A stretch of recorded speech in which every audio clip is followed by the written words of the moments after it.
So the way it's worked out, this is never something that we planned on, but I always end up talking first. And I think Adam is upset with me because I have done something the last 2 days, and it's the only time in our relationship that he has not responded. So really? I think I have done something, and it might be something that any fantasy player should know and get some tutelage on. So we'll talk about that. Mike Shope, Adam Krautwurst, Dan Hindery from Football Guys coming on. He does a great monthly column which gives players number values on everybody, rookies, quarterbacks, running backs, receivers, tight ends, super flex options. There's all kinds of stuff you can play with to make that work. We'll talk about some of the developments of the last month, post NFL draft, and also dynasty startups, because they're everywhere nowadays. Right, Adam? Absolutely. Oh, dynasty startups being everywhere. That is the deep end personified, defined right there. Let's go.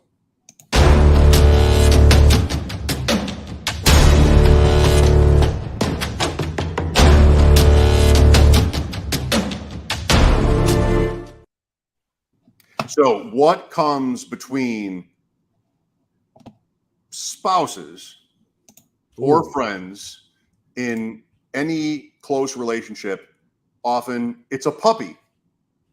Oh, that's right. It's a cute $5 puppy. It's a $5. It's a puppy that you bought at the elementary school bazaar for $5, like it was a goldfish. But this year they were out of goldfish. They just sold puppies for $5 each. And friends, for the last 2 days, was it twice today? Maybe it was. I did 2 yesterday, 2 today at Underdog. I text my best friend here, Adam, like, oh, here's my team. I'm too proud not to share. Oh, but this one. And it brought to mind the saying that people who don't play fantasy football often bring up to you, which is nobody cares about your team. So I thought I should find out whether Adam cared about my team, because he did not respond. Well, hold on a minute. Now I'm looking back because I'm like, where's he going with this? And then I'm like, oh, crap. You said, in my defense, the only time I will never answer my best friends when it comes to sending me this stuff is when I'm in the middle of a meeting with the Draft Sharks crew, because then I'm locked in. I'm locked in. I was there. I couldn't. You know what I mean? I can't take if I'm with my kids, fine. I'll take time away from them to answer that. But when I'm in draftsharks.com, I'm locked in. So. Now, what would be good for me is if 2 or 3 times in each of those meetings, you stopped the meeting and said, Mike is asking me something. We're getting ready for tonight. That's true. I could absolutely do that. I mean, we talked about you at length today too, So oh no, we totally. I can't wait till tomorrow's conversation after tonight. By the way, Mike's not coming. Okay, moving on. Yeah. All right. So did a couple of puppies. We don't have to talk about them. They're not dynasty, so I was going to make sure that we wouldn't. However, continuing from our last episode, this $750 RotoViz FFPC Dynasty Startup. We saw you trade for Josh Allen, or the number 1 pick last time. Whatever it takes. I love that move. I love that move, Adam. I mean, just whatever it takes. You tell me what it takes. If you would do it, lay it out. Don't be embarrassed. I won't judge you. Go ahead. Yeah, well, whatever it takes. So we did. We traded up for Josh Allen. And here, I think I don't know how deep we were in, but we're in the 13th round, I think, right now, a week later. So it's been going on 2 weeks. And we're in the 13th round or so. And this is how the roster's looking so far, Mike. So we don't have a first or second round pick next year. We have all of our remaining picks for the rest of this draft.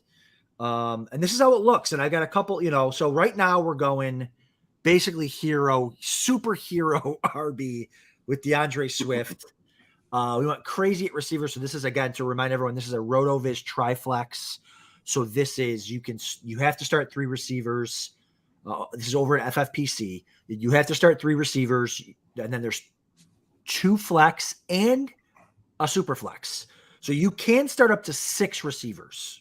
So we wanted to go heavy on receiver. Love our receivers. But I think the most interesting thing that we did, so we got Cousins fell to us, and I could pull up the board here, but this is what the roster looks like without seeing the board. What are your thoughts on we don't have a first or second round pick next year? I like it because by nature, my first thought is, what if I don't cash? But if you do cash, you're in, a great spot. You need to, but there is that sort of nervousness that I feel, and that maybe a lot of people feel about their draft picks. Dynasty implies long term. I'm going to be in this league for 20 years. And thus there is that instinct. Sorry, that's your brand, Love it. That instinct to not give up next year's picks. And plus, you hear all the time about how great next year's class is. So there should be a plus EV, sorry for the jargon, but a plus EV element to selling those picks. Somebody will overpay for them because of those things. They want to start slow. They're 22 and they know next year is great. They watch our podcast and 50 others like it, where they just sort of understand that that's their intuition, is that you play for the long term. And so, if you're going to go after it, though, go all the way after it. Right. I'm surprised you don't have Fred Jackson on this team with all the Bills. Allen, Diggs, Davis, and Knox. So far, we're only half done. Right. This is a 26 rounder, I think, something like that. So with that, once we traded our first and second round picks next year, I have a co-owner who does a lot of the college player scouting for me. So we're involved in this together. And once we knew that we did that, like, okay, any players that we draft, we really want to make sure that, yes, we're playing for this year, but also like Kirk Cousins, for an example, when it got, he fell like 2 rounds past ADP, and I'll show you the draft board in a minute. Every pick is like, okay, can this guy get us 2 years? Because we don't have a pick next year. We can't replace our QB2 in next year's draft because we don't have a pick until the 3rd round as of right now. So will Kirk Cousins give us 2 years? I think he will. He's 33. All these picks, will this guy give us 2 years? And so, looking through, we just picked Damian Harris in the 13th round. That I'm not even sure he'll give us 2 weeks, but with all the other guys, that's kind of what we were looking at. And I will, I'll pull up the board here. Where is it here? Under league board, maybe. But so, yeah. And I think we got some pretty good, some stuff kind of threw us for a loop a little bit, especially the Cousins thing. So again, it's hard to tell. Oh, you can't see it. Hold on one second.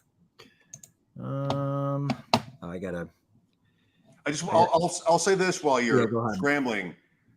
There's so much power that sometimes doesn't get measured in starting fast.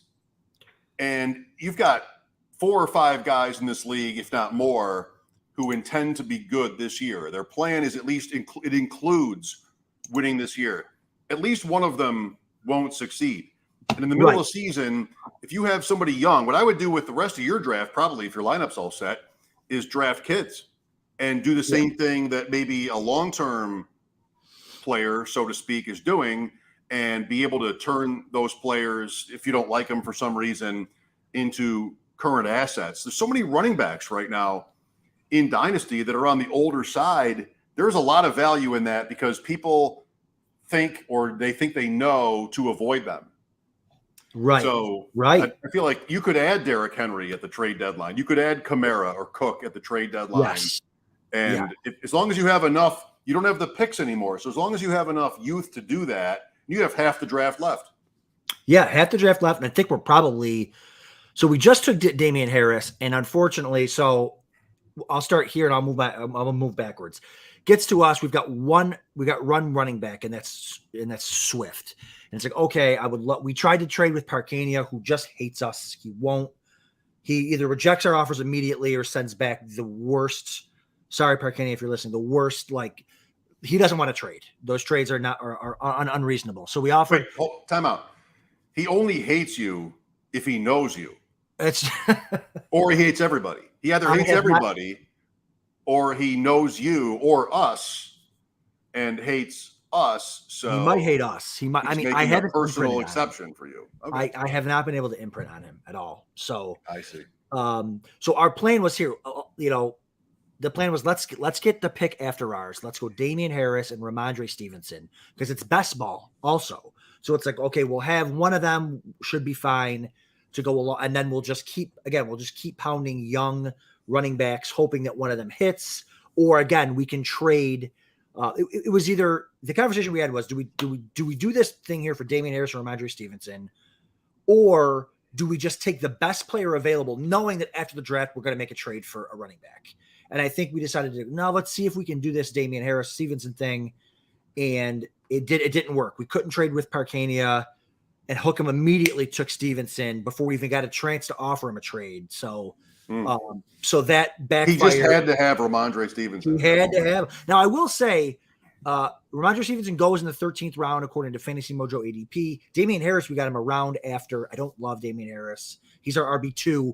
Our quarterbacks are loaded. Our receivers are beyond loaded. So fine, we'll figure RB2 out. I'm not too worried about it. But working backwards, Malik Willis was not a target for us. We took him at 10-6.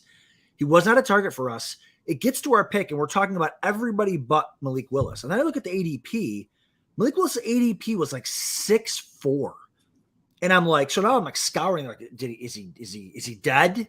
Like, what happened? And he's just sitting there 4 rounds after ADP. And I'm like, you know what? Let's take a shot on Malik Willis, because in a dynasty super flex, any positive news, and you've talked about this before, you want to just gobble up all the quarterbacks, any positive news, and we can flip him for a first-round pick next year. Or we might keep him. And I think for Malik Willis, I think he's in the perfect situation where they don't add. Can Malik Willis be Ryan Tannehill? Absolutely, he can. So let him sit for a year. Let him play action is the name of the game there in Tennessee. He can absolutely do that. He's more athletic. So I really like that pick in the 10th round. What are your thoughts on Willis? Fine. It's exactly what I meant. Like, if you succeed early, you get to – is this a win-loss league? So say you're 5-1 or something, and somebody that is maybe just as good roster-wise or close is 2-4, then they're going to want to be done. They're putting $750 into this, and they're going to want to make a plan. So Malik Willis is, you turn that into Zeke or something if he's playable or whatever that is. Maybe you even recoup a pick that way. You'll know what to do. Sure. Yeah. So, I don't think Willis plays this year because Tennessee is probably good enough to at least contend and, 3rd round pick. So they're not going to rush him. They have no reason to do that. Yeah. But, I just think you want to make sure you have – this could be through waivers too. You want to make sure you have the most potential for assets rebuilding teams will like. And I think that's sort of – you have to play – a game of chess there to think like that, because there are more than 2 lanes. One lane is I'm winning. Another lane is I'm rebuilding. But the winning team, if they have the luxury, should be able to recoup and have enough young assets where they can turn that into more power to their current season. Yeah, and that's so he's kind of a wild card for us. And the last guy I want to talk about before Dan's actually here, we can go to him after, but Kirk Cousins at the 7-1. So we went Josh Allen at the 101, traded up to get him, super flex.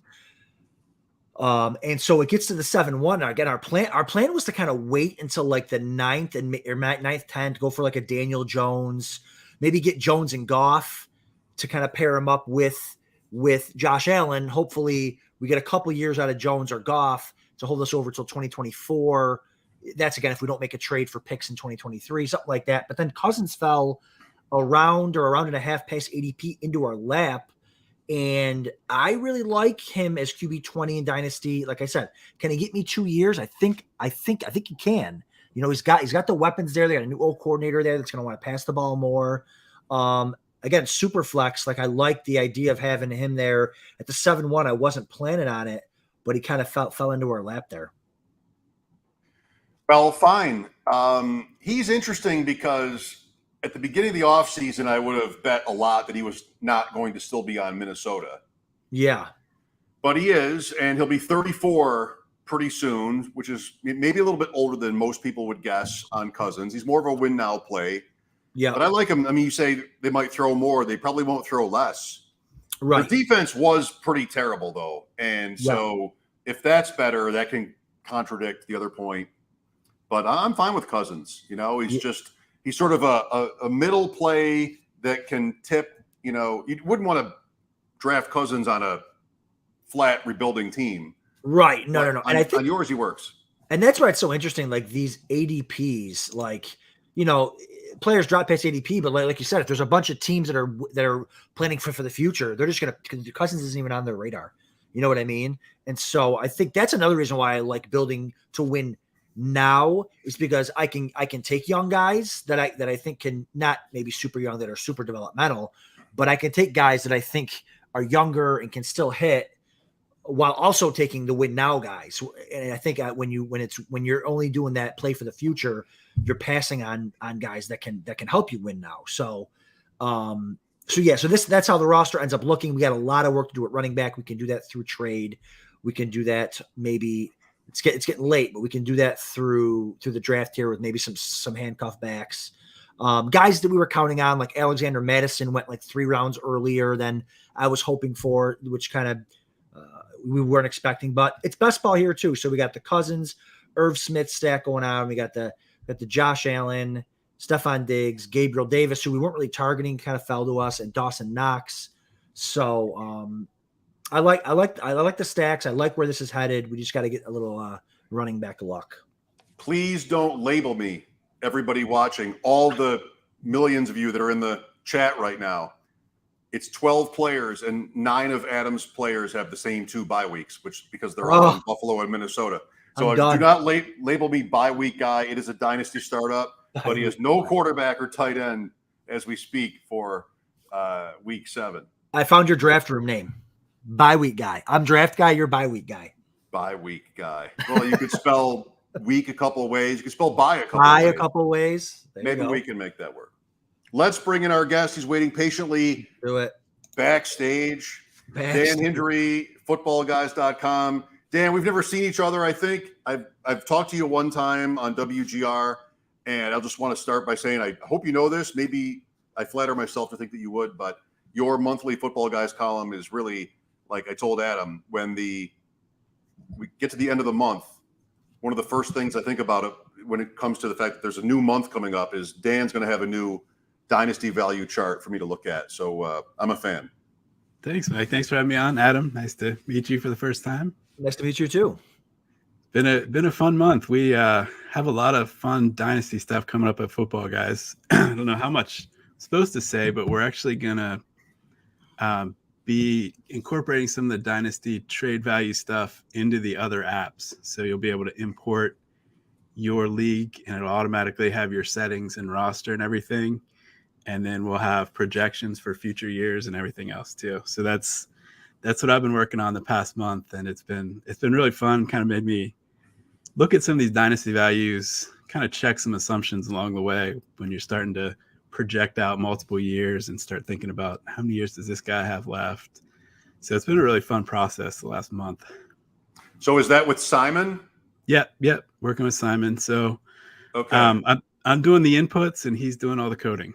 So we're talking about the league dominator and the draft dominator, and having your work be able to be sort of accessed and used through those. Yeah, exactly.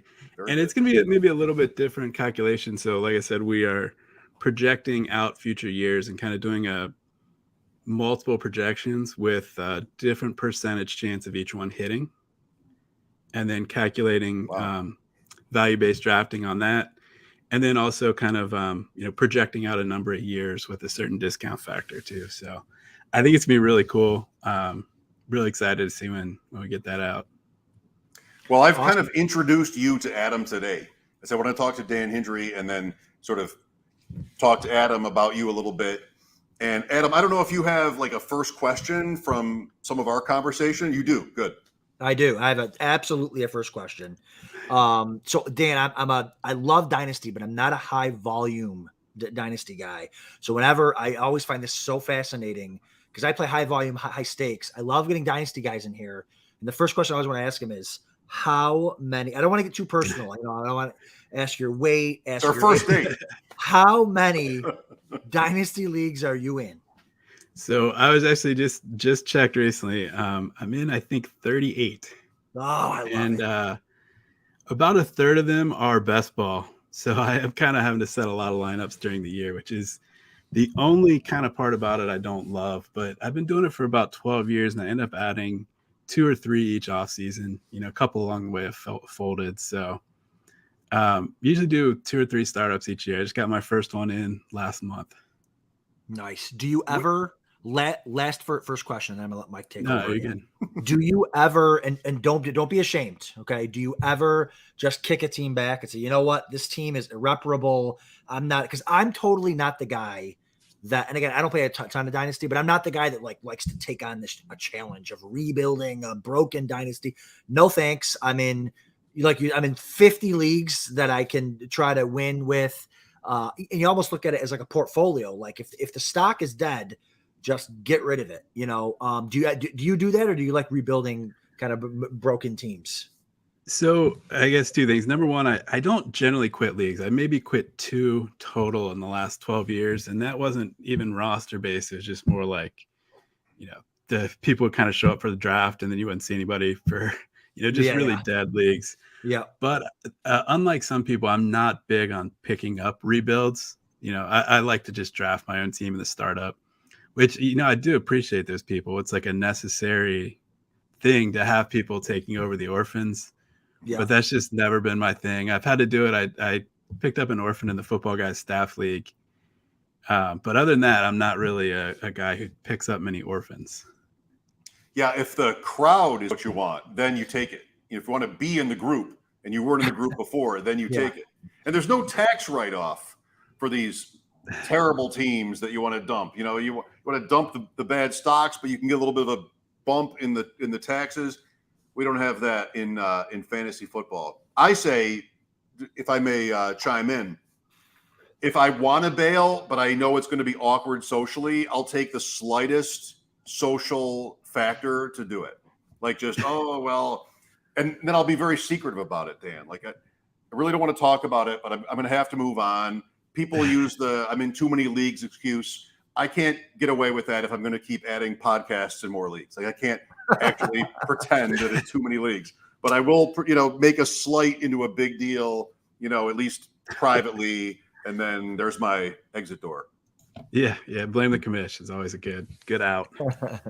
Blame the commission, your own mind, but not confrontationally, right. Perhaps. So to your update, the June article at FootballGuys.com on dynasty values, it seemed maybe as a regular reader of yours, you made sort of somewhat of a philosophical or a fundamental change here in the month going into June with quarterback.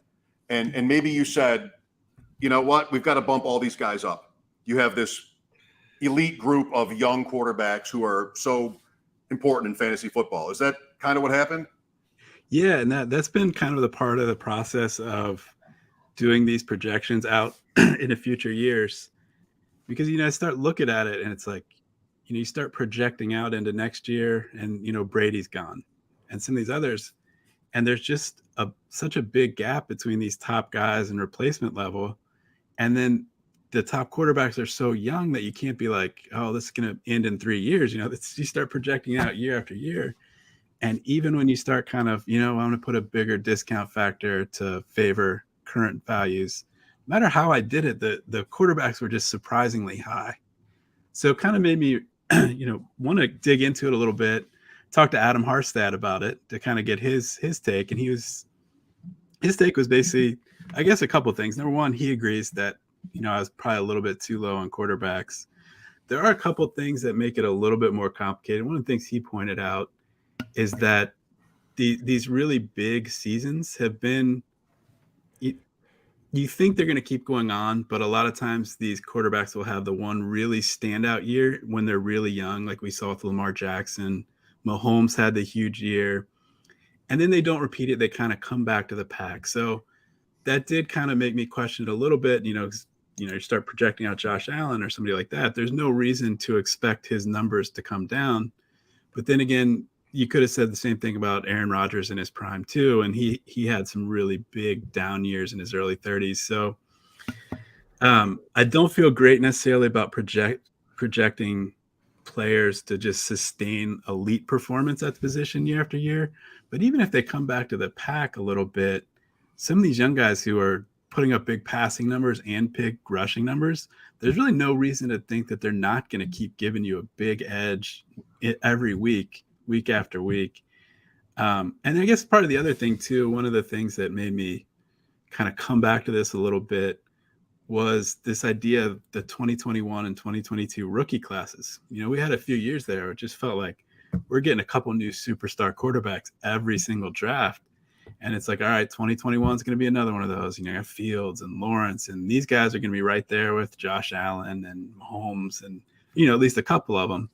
And then all of them pretty much disappointed. And then you have the 2022 draft class, which is just completely barren, where I don't feel like there's a great chance any of those guys are going to be quarterback one. So when you start thinking about in terms of replacement value, what's the 12th best starter going to look like? That number's kind of started creeping down a little bit as these, veterans start to retire. And there's not necessarily from the last couple of draft classes, those incoming stars where you'd be like, okay, everyone's going to have a young star. That's not really the case. If you feel like, maybe you might've been banking on Trey Lance or somebody like that. And, I don't know how good you feel about that now, if you're counting on him. So, that kind of played into it in terms of I think what I view as a replacement level, which is what I compare everyone else against, started coming down a little bit, especially when you start projecting out to future years. Yeah. Right. Yeah, no, I get all of that. I love what you mean there. And that's why, and kind of to transition that to the actual drafting is, in redraft, I'm totally wait on a quarterback guy. I've kind of been raised that way. But in Dynasty Superflex, obviously Superflex quarterbacks are the thing.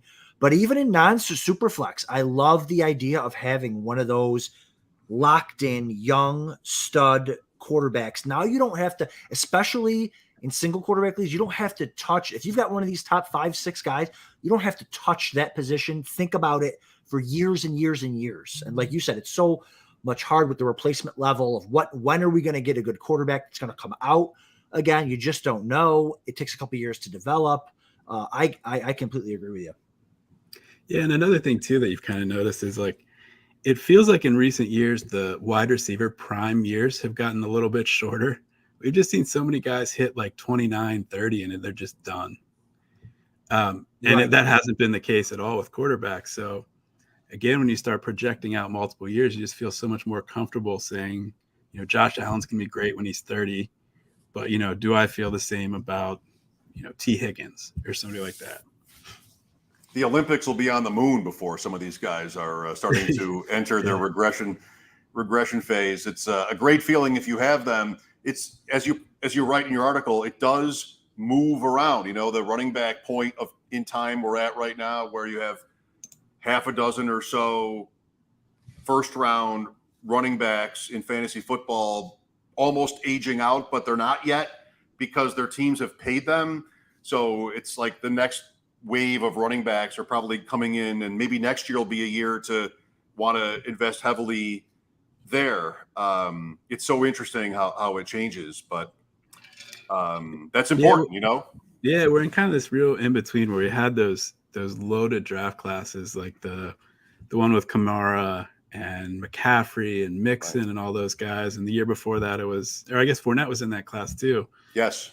And you have all these guys, they're kind of at that age where they're 26, 27, and you don't know what to do with them because Le'Veon Bell and some of these other guys just turned into a pumpkin a year later. So, you don't know if these guys are almost done or maybe they stretch it out to 3 or 4 more years. And it's really tough because, if you start projecting those guys for 2 years, then, you don't want to draft them real high. But if they stretch it out into 3 or 4, just with the scarcity at the position, they're still super valuable. So kind of making those determinations on a player by player basis in terms of how confident am I in this guy for 2024, it's tough. And I don't know if there's any for sure answers on how these guys are going to play out over the next few years.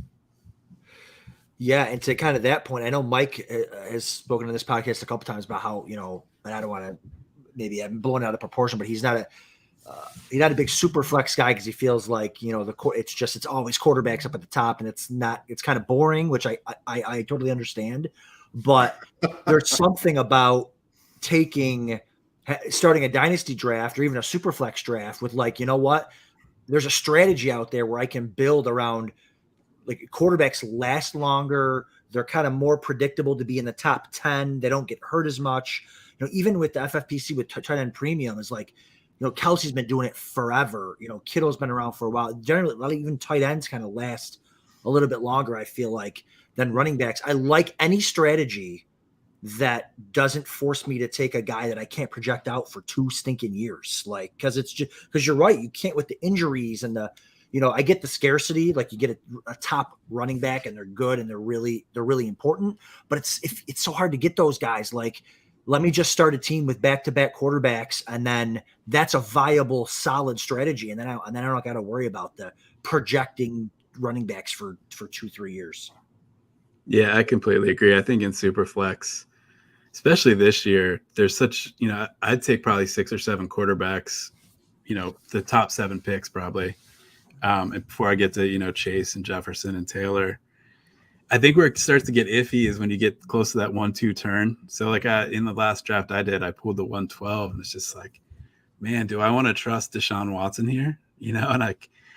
But if I don't go quarterback, then am I going Javonte Williams or one of these guys? Because the few really young stud position players are gone too. So I ended up trading up to get my guy Joe Burrow.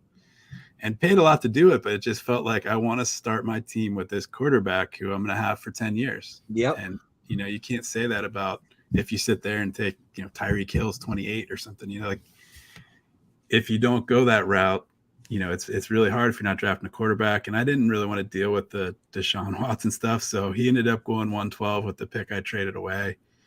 And I was okay paying a little bit of a premium to not have to deal with that and get up to Burrow.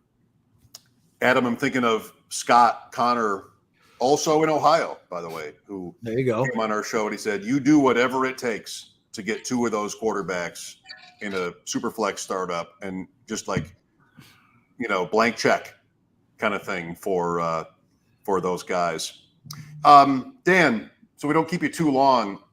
You did rank, and as you have been, the rookies out of the NFL draft back in April.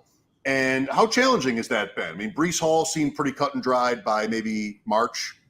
But after that, Kenneth Walker and between 5 and 6 or 7 receivers, it's all seemed pretty close. Your numbers reflect that. But have you, at the same time, thought, like, this guy, how do you put London and Burks ahead of other guys? Or just what has gone into your process when you have come to rank them? Yeah, this one's kind of tough. So what I generally do, I guess my personal rankings are a little bit different from what I put as the values because I try to kind of do market rate combined with a little bit of what I think too kind of slips in there. But I'm not a Treylon Burks guy. I'm not really a Kenneth Walker guy in PPR. So I guess I've been ended up with Olave a lot, even though I just have him 5th. He ends up being there at 5, at 6, at 7, at 8 a lot. So I've been getting a lot of Olave. I think the hardest part of the kind of drafts for me is once you get past 7, and then it's like, Jahan Dotson and Sky Moore, James Cook, some of those guys, and George Pickens even. So like that cluster of guys is probably where I kind of have the hardest time. I know I'm an Ohio State guy too, so I have been kind of influenced with just what I saw from those guys in terms of Jamison Williams, Olave, and Garrett Wilson. So I've been kind of having a hard time getting on the train with a lot of people who have Jamison Williams ahead of those guys when I watched them on the same team for 2 years and like Williams barely played when those guys were there. Like he came in the same class as Garrett Wilson, and Garrett Wilson was just better right away. And so I feel like he's maybe getting a little bit of an Alabama bump where they were just so, just uncharacteristically weak at wide receiver. So they just fed him a bunch. And I think maybe he's gotten overhyped just a little. I mean, I still like him as, probably I like him a little bit better than Burks. But I do have the 2 Ohio State guys who played ahead of him in my personal rankings too. He spurned your team. You're not hiding from that.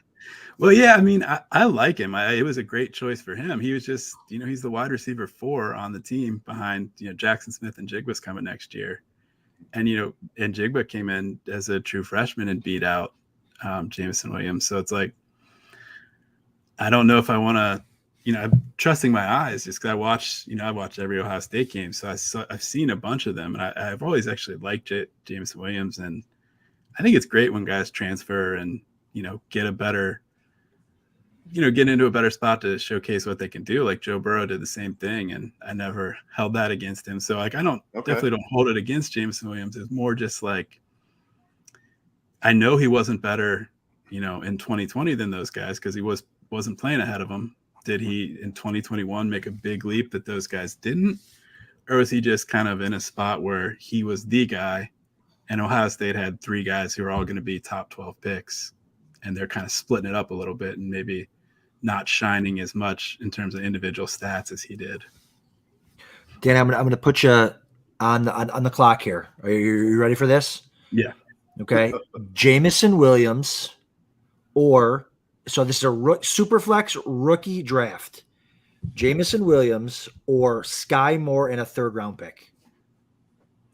I'm probably taking Williams there. Oh. I'm not quite with Sky Moore. I mean, yeah. I mean, even just like a couple of days ago, you hear Mahomes talking about how much he's going to be spreading the ball around. And, I don't want to necessarily chase just the Kansas City thing. And I've always been a pretty big draft capital guy too. And one guy went 12th and the other, it's 12th. And I think Sky Moore went 44th. Yep. That's a big enough gap for me that a 3rd rounder is not going to make up for it. I'm just laughing because that's a trade Mike and I made in his. Well, I had the 7 overall. He had the 9. Jamison Williams was there at 7.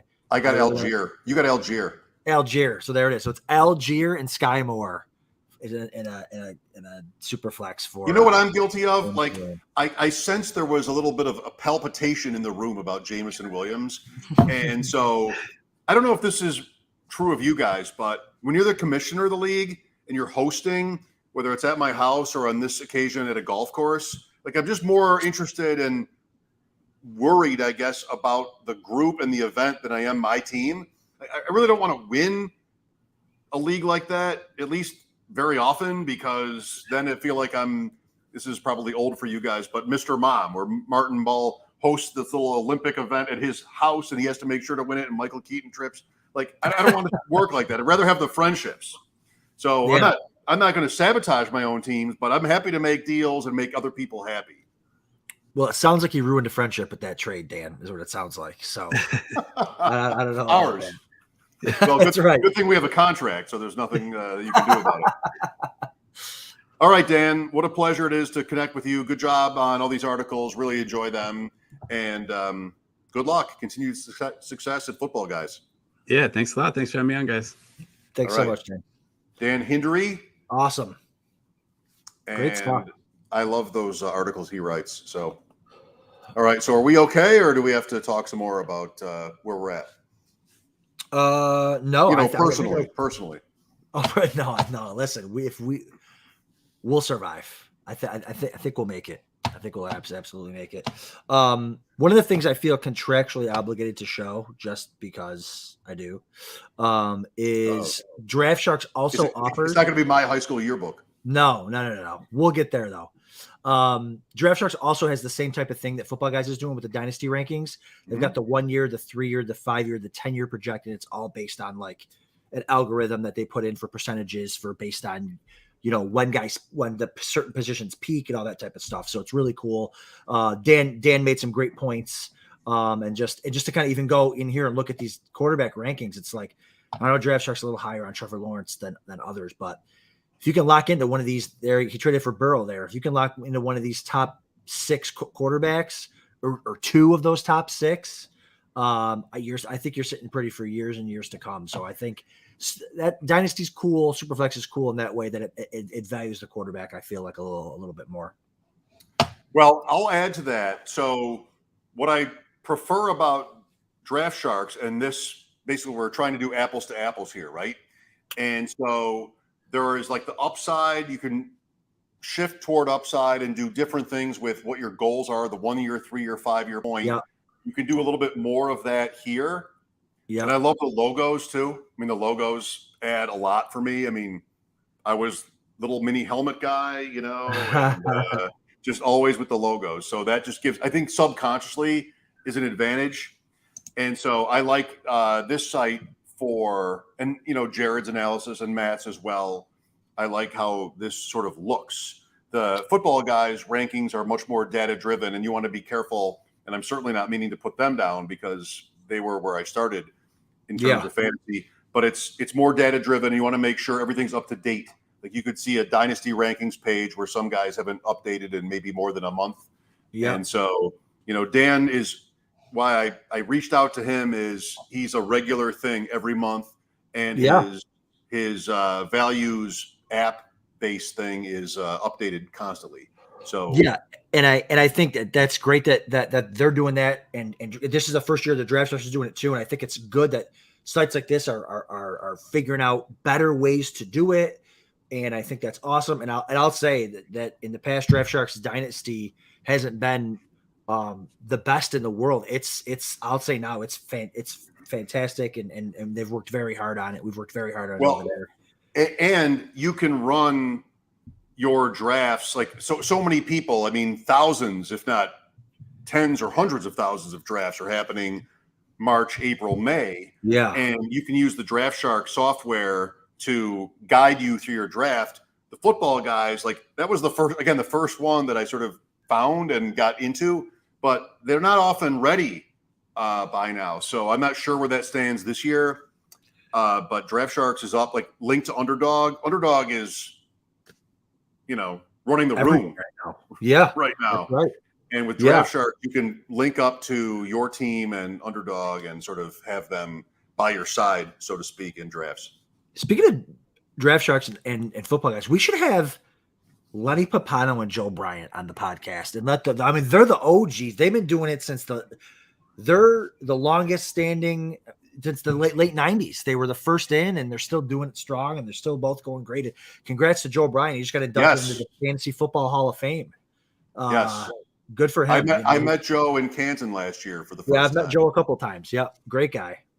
So, that's cool. And to kind of circle back, one of the reasons why we wanted to do this podcast is because we want to share the information, regardless of site, with what helps us be successful. We want to have guys on who are successful tell us why they're successful. And that might lead us to any website or any article or any writer or any podcast. So, again, you don't want too much information from two different spots because then it's kind of going to water it down. You want to find a couple of things that you trust, lock into that, and go draft. And Adam has had a ton of success in high stakes, and I've just sort of gotten started in the last couple of years. But in Dynasty, Dynasty is such a booming category of fantasy football. And in terms of the season, it's rookie draft season. A lot of them are over, but many of them have yet to happen. In fact, one very prominent and I would say decorated draft is the League of Shopes and Dreams. And that rookie draft is on Saturday of next week. And we're very excited. Is it at a golf course? Where is it? It is, but there's no golf tied in. A friend of mine owns a section of this golf course. It's like a state park too, but it's a covered patio with a restaurant and a bar. And we do the thing the Masters does. This is a ripoff from the Masters, where the winner of the league picks the venue. Okay. And the menu. And the menu. The venue / venue. That's right. So last year's winner, Jerry Janiga, said, you know what? The last couple winners have been like this. I just want beer and, maybe some sunshine. Yep. So if I can do that close to home, we will. Perfect. Okay. Weekend plans? Go Celtics, right? Come on. I bet the Celtics, but I'm sort of a bandwagon Warriors fan. Well, I bet the Celtics today based on, this is going to be such a great, this is so not fancy football, but Draft Sharks. You saw it on analytics. This is straight analytics, right? I listened to your WGR today, 550. Listen to you guys. Had Joe Ostrowski, and he's talking about every analyst, every basketball guy is on the Warriors, and then you've got ESPN telling me there's an 86% chance the Celtics are going to win. I'm in because you know me, I'm a big analytics guy. Yes, so you are. Yes. Yes. I'd put my money because I'm a big Celtics fan. So if the math's telling me Celtics, I'm in. 538 loves the Celtics.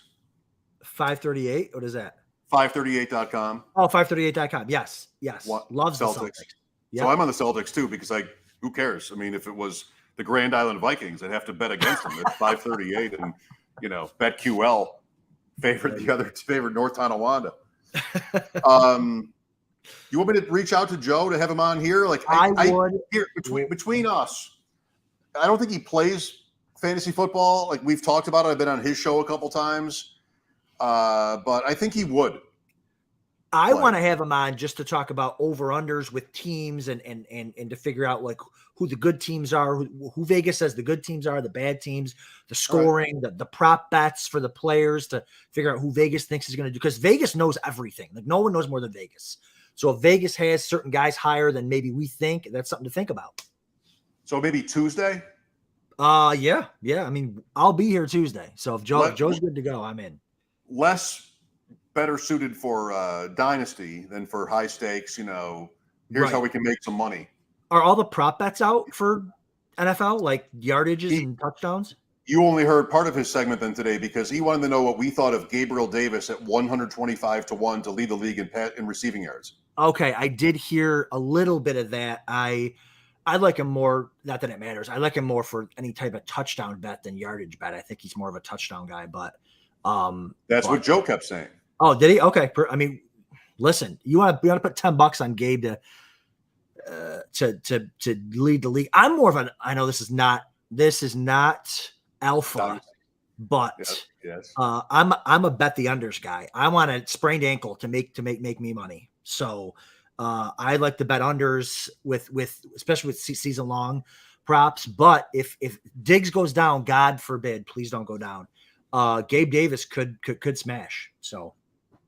Yeah, unders are a winning philosophy, I think. Well, that's right. We can ask Joe about that too. I'll ask him. Ask him. I would love that. All right.